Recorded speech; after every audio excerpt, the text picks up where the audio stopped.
con la voz profunda y resonante de quien ha viajado a través de los siglos testigo de la luz y la sombra de la creación, os invito a adentraros en la inmensa travesía artística y vital de Francisco de Goya y Lucientes, tal como la desvela, con rigor y sencillez magistral, Valeriano Bozal en su obra Goya. No se trata de un simple recuento de fechas y cuadros, sino de la crónica de una metamorfosis, la de un artista que lo pintó todo, desde el dulce rococó hasta las más oscuras profundidades del alma humana, dejando una impronta indeleble en la historia. Su vida, azarosa y convulsa, se entrelaza indisolublemente con la España que le vio nacer y morir, un país en constante ebullición, cuna de una modernidad turbulenta. Goya joven, los primeros años 1746-1774. Francisco de Goya nace en 1746 en Fuendetodos, un humilde pueblo aragonés, y su vida se extiende hasta 1828 en el exilio bordelés, abarcando un período crucial de la historia española y europea. Desde el reinado de Fernando V hasta el de Fernando VII, Goya fue testigo de la Ilustración, la Revolución Francesa, las guerras napoleónicas y el convulso nacimiento del liberalismo. Esta inestabilidad política, social y económica no sólo marcó su existencia, sino que se filtró en cada pincelada y cada grabado. Sus inicios fueron, curiosamente, lentos. Tras estudiar en las escuelas pidas de Zaragoza y formarse en la Academia de Dibujo de José Luzán, un rococó de influencia italiana, Goya se presenta a concursos sin éxito, lo que le lleva a buscar el amparo de Francisco Bayeu, cuya hermana Josefa desposarilla en 1773. Antes emprende un viaje autofinanciado a Italia 1770-1772, como era costumbre para los artistas de la época. Allí tu cuaderno italiano y su participación en el concurso de Parma con la obra Aníbal vencedor contempla por primera vez Italia desde los Alpes 1771 ya revelan su capacidad compositiva y un cromatismo frío,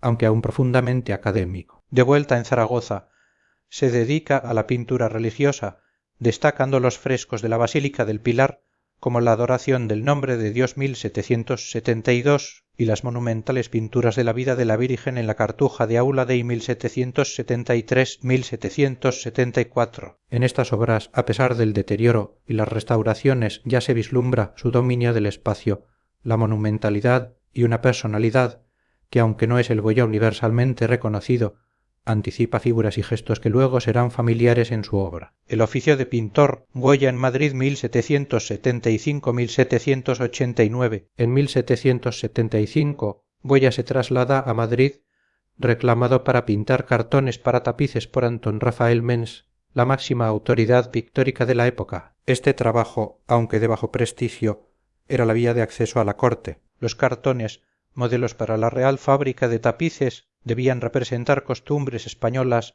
una decisión de Carlos III que obligó a los artistas a mirar la realidad peninsular. Goya, en esta tarea, no sólo buscaba ascenso profesional, sino también ingresos y prestigio. Sus primeras series de cartones, como la de 1775 para el Escorial, aún mostraban debilidades, pero en las series de 1776-1777 para el Palacio del Pardo su maestría se hace patente. Obras como La Merienda, El baile a orillas del río Manzanares, El quitasol 1777, La riña en la Venta Nueva y El paseo de Andalucía revelan su capacidad para construir espacios escénicos, paisajes bellos, figuras vivaces y un cromatismo festivo propio del apogeo rococó. Es una visión edulcorada de la España pintoresca, muy del gusto cortesano. En los años 80 alcanza las cotas más altas con obras como Las floreras o La primavera, El albañil herido, La nevada o El invierno y La gallina ciega 1788-1789. Aquí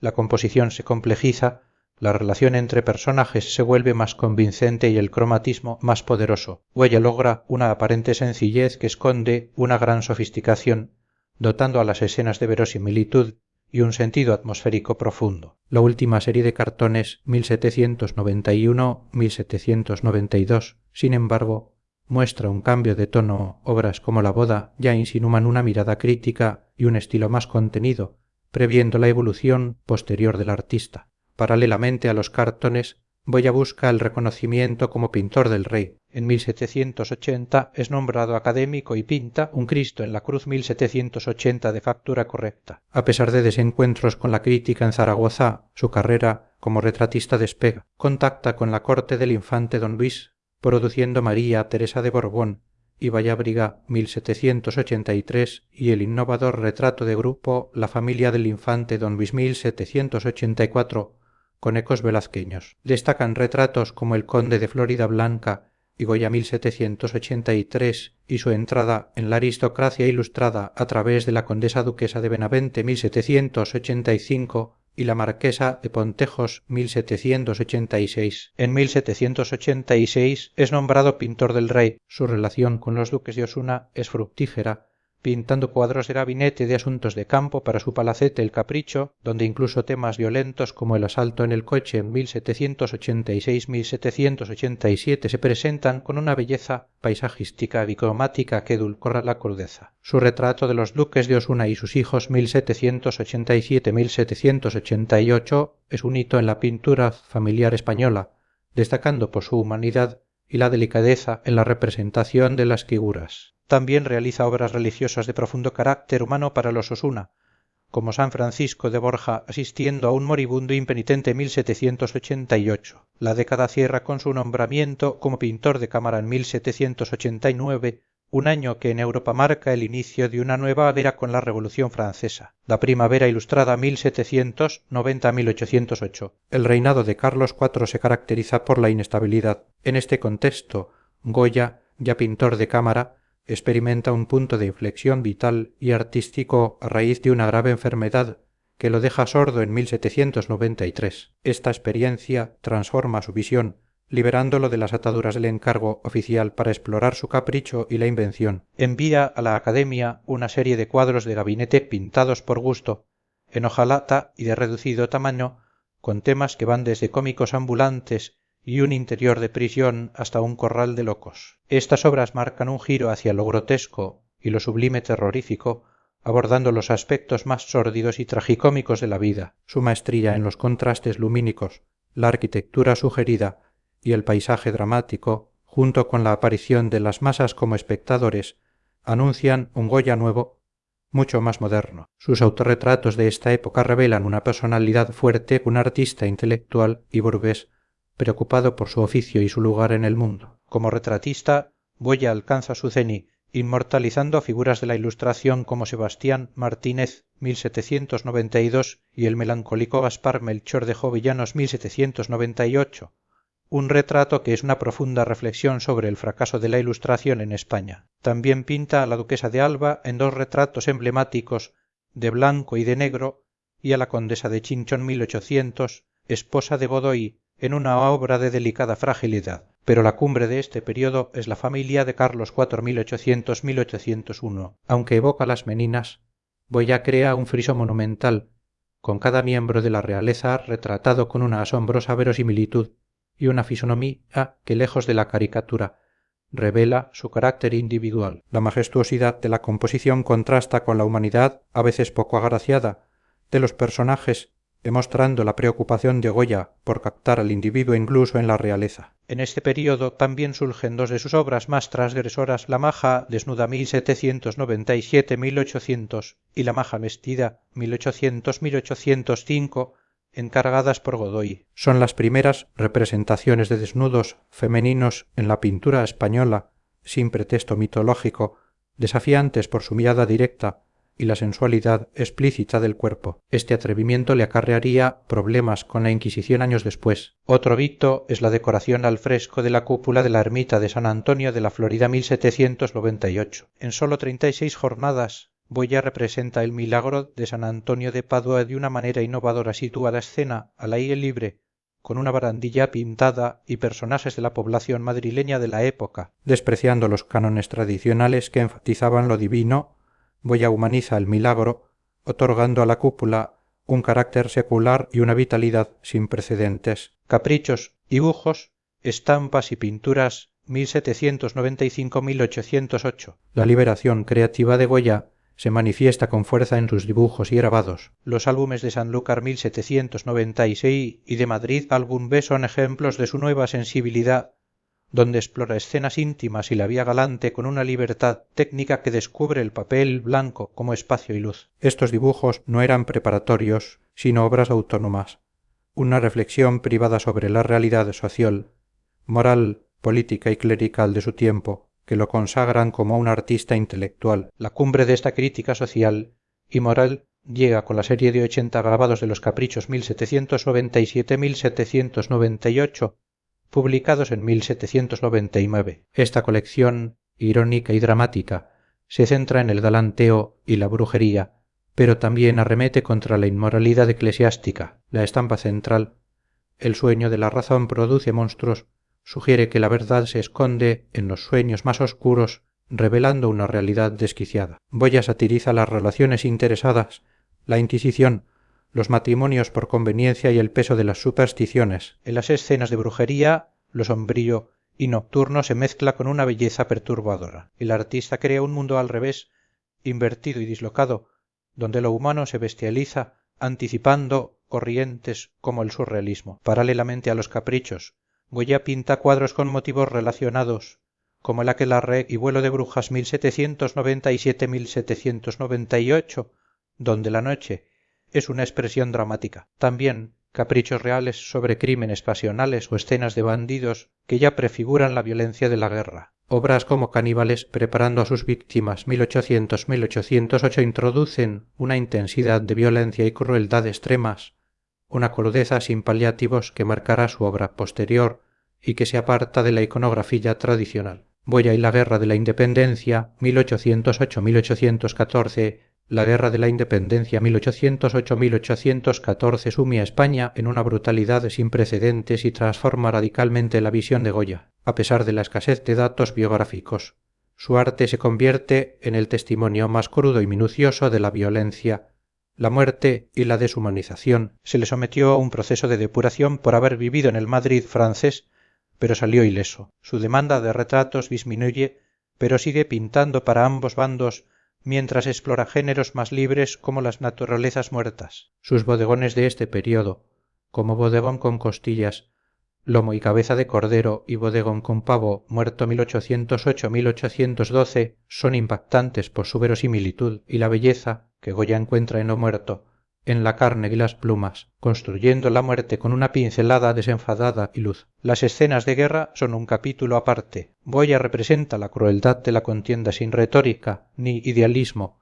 centrándose en los hechos y en la población civil. Obras como El afilador y La aguadora 1808-1812 muestran esta ambigüedad y la sencillez con la que el artista aborda los protagonistas cotidianos de la guerra. La cúspide son el 2 de mayo de 1808 o la carga de los mamelucos en la Puerta del Sol y el 3 de mayo de 1808 o los fusilamientos en la montaña del Príncipe Pío 1814. Goya no fue un testigo directo, pero pinta estas escenas como si lo fuera, invitando al espectador a participar de la tragedia. En el 2 de mayo la violencia es un hecho cercano, los gestos desencajados, la multitud desesperada. En el 3 de mayo se presenta un repertorio de actitudes ante la muerte, desde el coraje hasta el terror, contrastando la individualidad de las víctimas con la homogeneidad del pelotón de fusilamiento, iluminado solo por un farol que realza su dramatismo. No hay banderas ni héroes, solo la crueldad misma,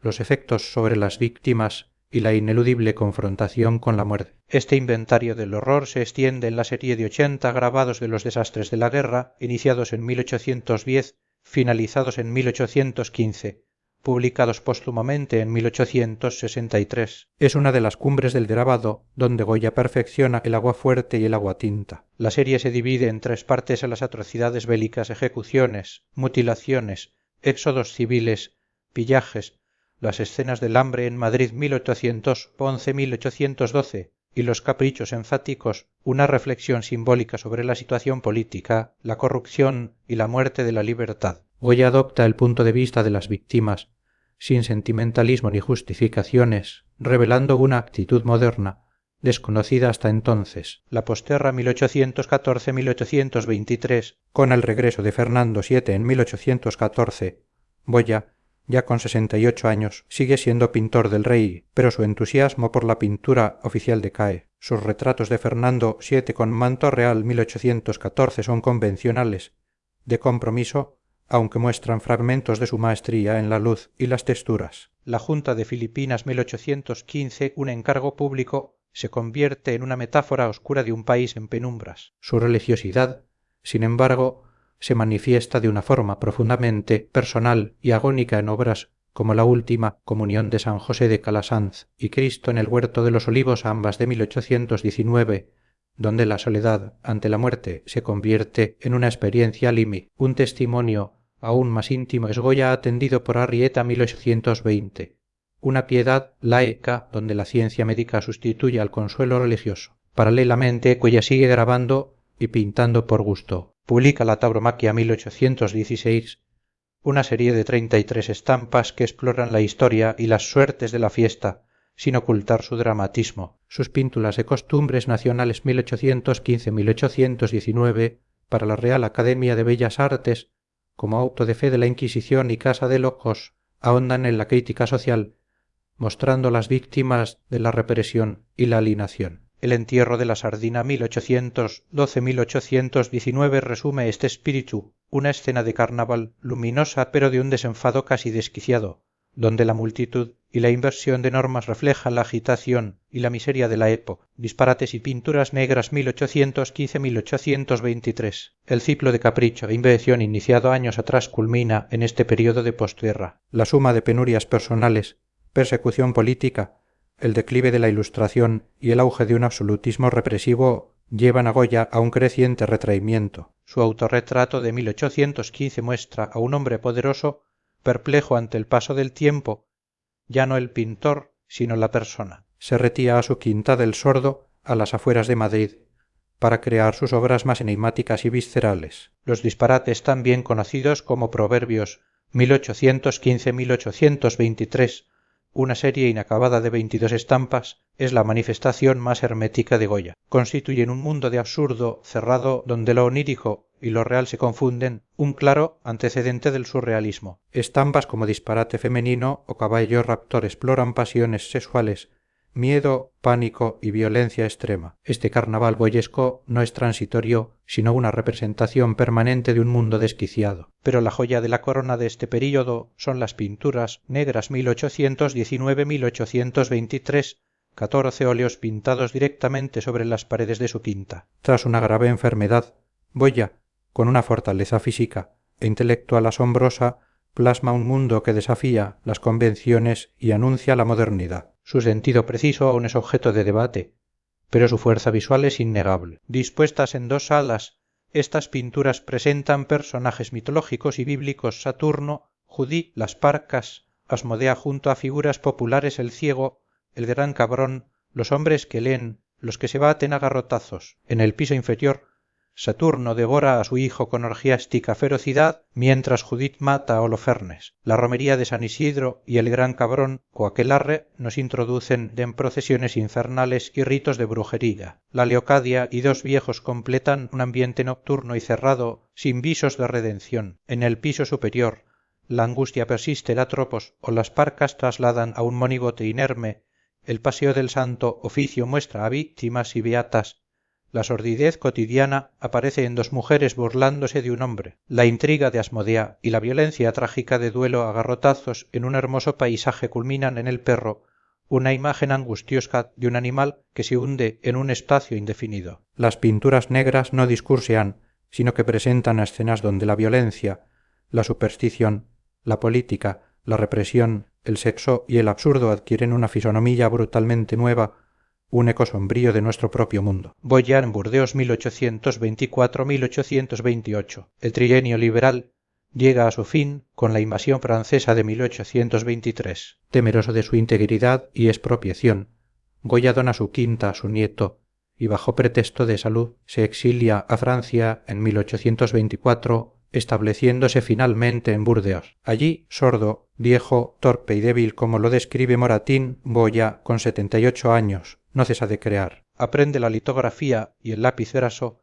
produciendo obras como Los toros de Burdeos y retratos de la talla de Leandro Fernández de Moratín 1824 y Juan Bautista de Mubiro 1827. En Burdeos, Goya se convierte en un pintor de la vida moderna, observando la ciudad burguesa y sus gentes, dibuja la vida callejera, los espectáculos, las ejecuciones con guillotina, revisitando sus viejos temas del absurdo, la locura, la moral y la brujería con una perspectiva renovada. Sus dibujos anticipan la modernidad por su representación del instante, el anonimato de los protagonistas y la conciencia de la multitud urbana. Sus últimos retratos, como los de Moratín y Mubiro, son estudios de la persona, del individuo, con una maestría insuperable en la captura de la carne, la textura y la luz. El grabado, aun aprendo 1824-1828, resume su incansable espíritu creativo hasta el final de sus días. La influencia de Goya es doble. Por un lado,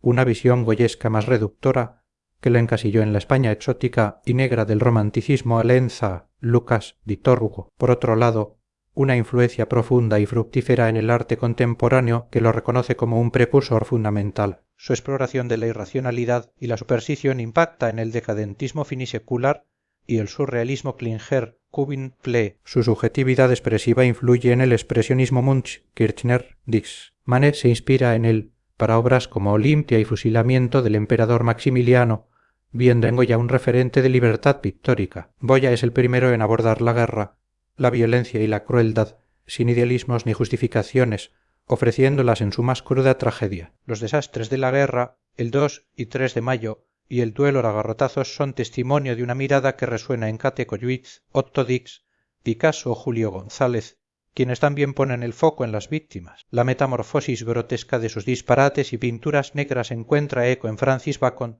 Alfred Cubin y Antonio Saura, entre otros. El grito y el aullido presentes en sus obras, ya sea en la violencia, la burla o la desesperación, resuenan en artistas como Asger-Horn o los expresionistas abstractos. Pero la influencia de Goya no es sólo de negatividad. También pintó el erotismo y la sexualidad del cuerpo humano, la juventud, el amor y la felicidad de la naturaleza, desde sus cartones hasta las majas y los dibujos de Burdeos. En su obra conviven la noche y el terror con la vida y la belleza. Goya nos muestra, en su arte, que ambos mundos, la luz y la sombra, están inextricablemente entrelazados en nuestra propia existencia. Un maestro universal que, lejos de ser sólo un pintor de su tiempo, sentó las bases para la comprensión de la complejidad de la modernidad. Fin de la narración. Word count cheque tilde 1780 words. This told be within 1500-1800 word limit and read within 14 minutes.